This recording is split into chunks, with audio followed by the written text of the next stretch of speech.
the Imperial Joff. Here to talk about the state of the Knicks. I'll tell you the truth, y'all. I tried to sleep on it last night. I couldn't sleep. The Knicks are probably the worst team in the NBA. The only team worse is the Atlanta Hawks. But forget about them. They have a lot of problems, but a superstar is not one.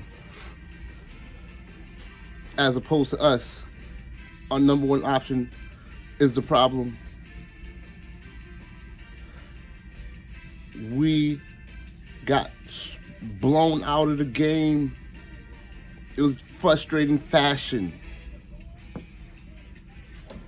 Let me tell y'all, I was watching those early 90s Knicks, almost made me shed tears of how hard these guys were working out there compared to this team that we have representing New York.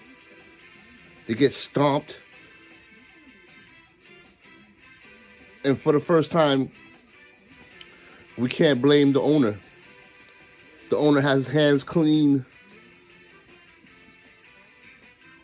He got Worldwide West, Leon Rose. He kept the right people on. The problem is the coaching staff. The rotations are nutty. The starting lineup is nutty.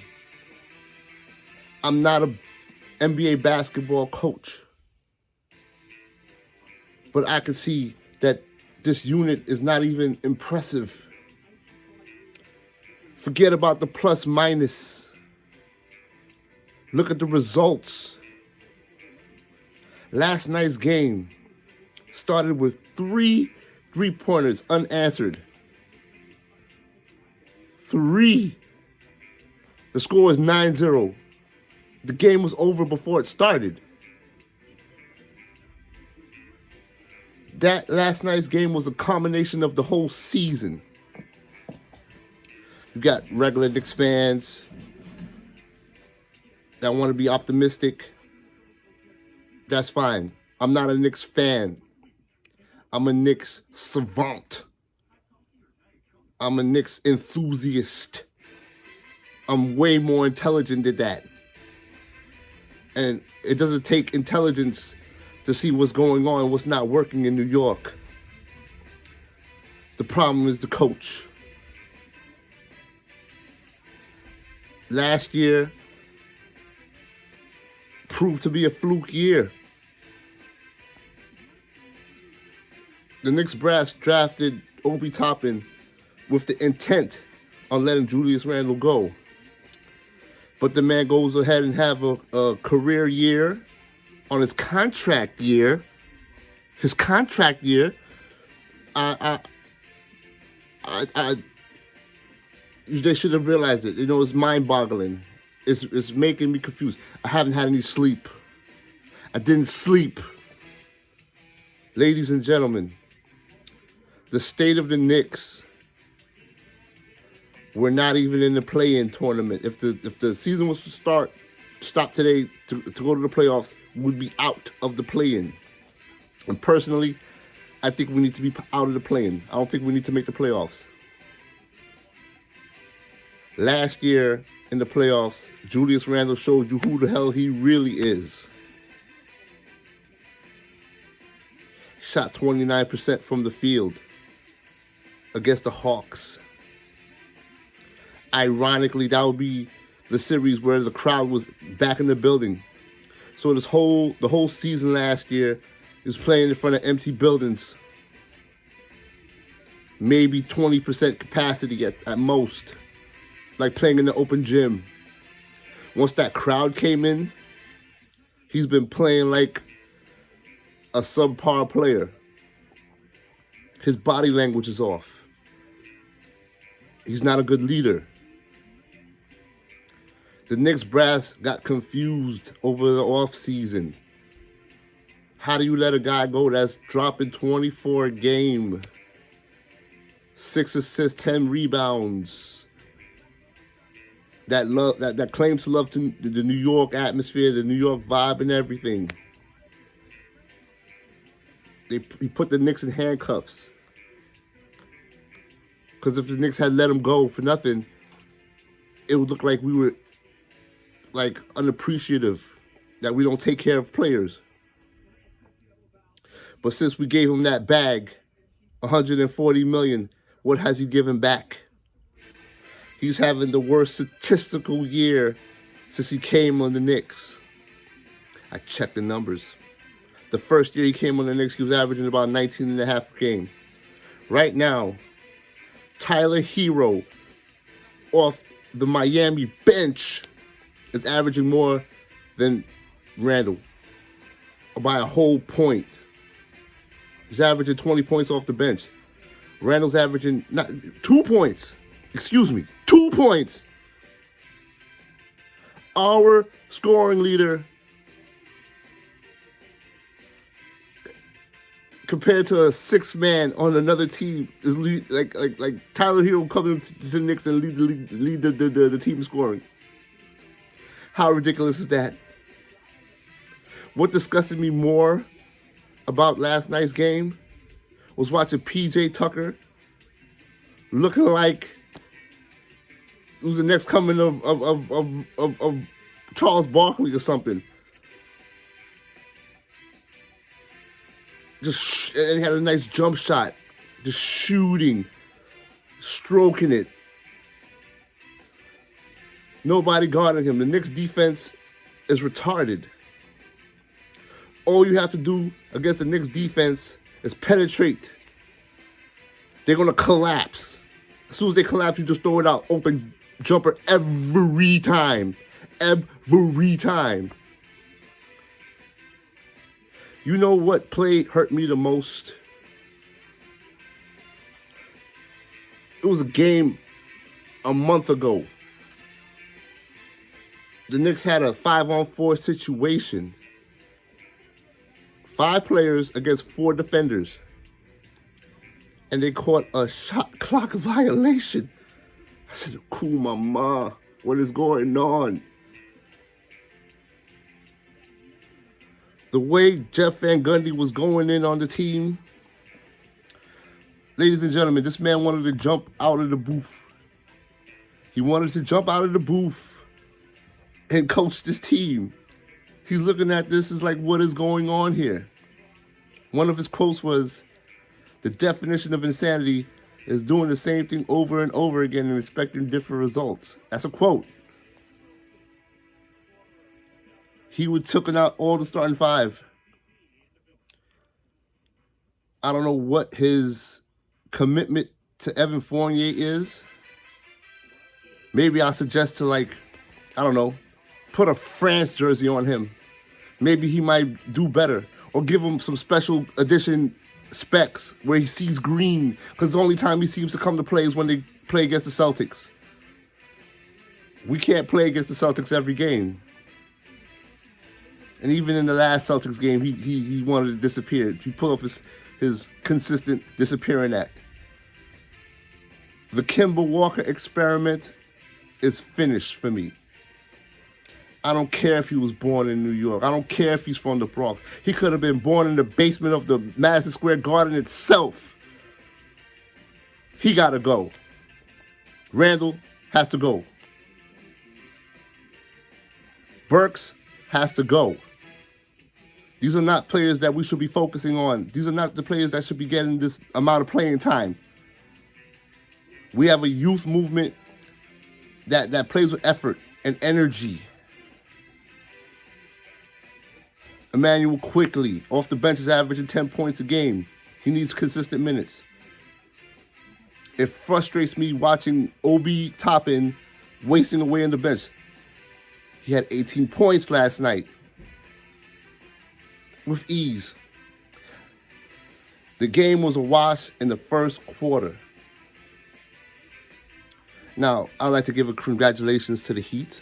I think the Heat are an excellent team.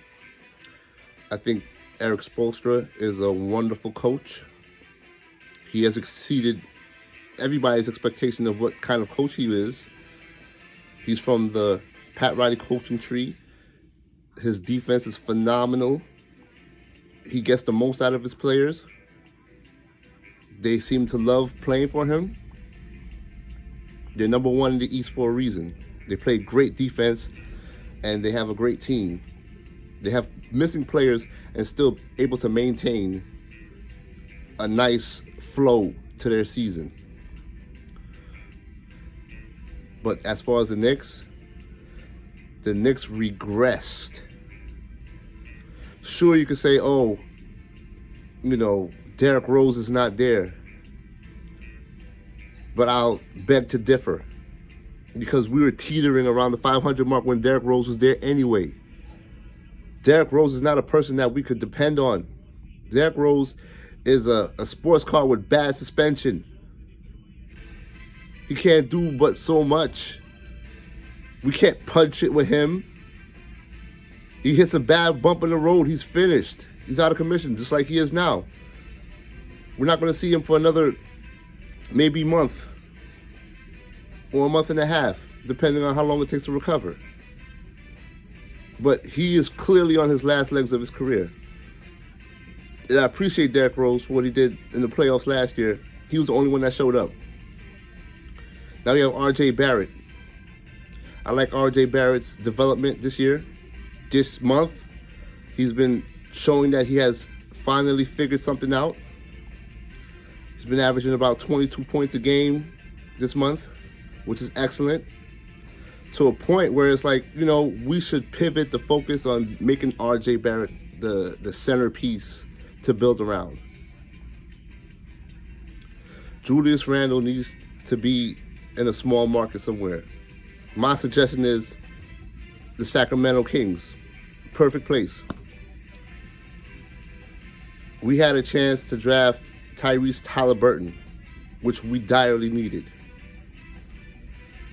My choice would have been Cole Anthony, but either or would have been great because that was a position of need. But Obi Toppin fell to us because Cleveland wanted to draft Okoro, who's also a great player, so you can't blame him for that. But Obi Toppin fell into our laps, and I feel that we should give him the opportunity to be a starter, and I think he could do great. His inconsistent flow of minutes, I don't think anybody would be able to play great with those type of minutes. I'm just thoroughly upset with the way the Knicks play. They play with no heart, no effort, especially from the starters. We see that heart and effort come from the bench, from the rookies. We don't give them enough time. They should be on the floor. We made the trade for the kid from Duke. He's not playing. I don't understand. Maybe Tom Thibodeau missed the report that he averages 18 points per game when he starts. And he was averaging 11 points per game as a whole. So we got 2 of the top 10 picks from that draft where we got RJ. We have his Duke teammate. And Thibodeau is he's almost like Fred Flintstone. He's just on the sideline yelling, and the team is not responding. Every game there's blown defensive assignments, open shots being taken like it's a layup drill. Teams get happy when they play against the Knicks. Now, the next game is against the Milwaukee Bucks. The Milwaukee Bucks just lost to the Cleveland Cavaliers. Giannis, the Greek freak Antetokounmpo, just got dunked on by a rookie last night. The man was eating fried chicken during the press conference. Just chalking it up like, yo, we suck. They come into the Garden. What do you think they're going to do? They're going to stomp the Knicks. The Knicks starters have no heart. Kemba Walker needs to get shut down again. Evan Fournier needs to go to the bench. Taj Gibson should not even come off, just to stay in street clothes. I'd rather the rookie Sims play. Noel should be just waived. Waive Noel. We don't need him. He's not that good. He's a bust. Julius Randle needs to get traded before the deadline. I don't advocate trading big for small, but that might be the recipe to salvage this season and the future. And it saddens me. I was really wishing well for Julius Randle to be the guy. He is not the guy at all. He's a small market guy. Did you know he has not been addressing the media? That's a punk move. All in all, the Knicks are disgraceful. It's hard watching the team try to win. It's hard watching the team just get beat down at home. It's hard watching a team that has no effort. I'm just watching out of habit at this point, with no satisfaction in my heart. I do like when the Knicks do win. We had a great game against the Clippers, but those efforts are not consistent. Why is it not consistent? Why is bad play being rewarded? Tom Thibodeau has such a short leash on the kids, and he just lets Fournier and Randle do what they want. They're just out there just throwing bricks. Fournier all he does is throw bricks. He only shows up when we played against Celtics. He had another good game, but that was like ages ago. His games come 1 out of 5. 1 out of 5 games, that's when he performs a little bit. Do y'all remember the first game? Seems like ages ago. Remember that? Bing bong. Now we're getting our head wrong. Remember the excitement? Even then, what I saw from Kemba Walker that first game, I knew he was an it player. He's not it player. He's the one that caused that bonehead play for them to tie the game for us to go to overtime in that first game. It didn't even need to go that far. Michael Jordan probably did the best move he ever did. He traded him for Scary Terry. Scary Terry is representing. He is doing his thing over there in Charlotte. These guys got to go. The trades need to happen ASAP. We have assets to trade. We should liquidate them. We should get a point guard. Preferably Therese Halliburton, who we should draft it, but you understood Obi Toppin was there. Do I really want the other kid? I'm not sure. De'Aaron Fox, he's not a real pass-first point guard. He can score, but I see them play with the Kings. He don't pass the ball. That's why they want to get rid of him. It's a big conundrum. The Knicks need to figure something out. Figure it out fast. And that's all I got to say about that. The state of the Knicks is they're in the toilet.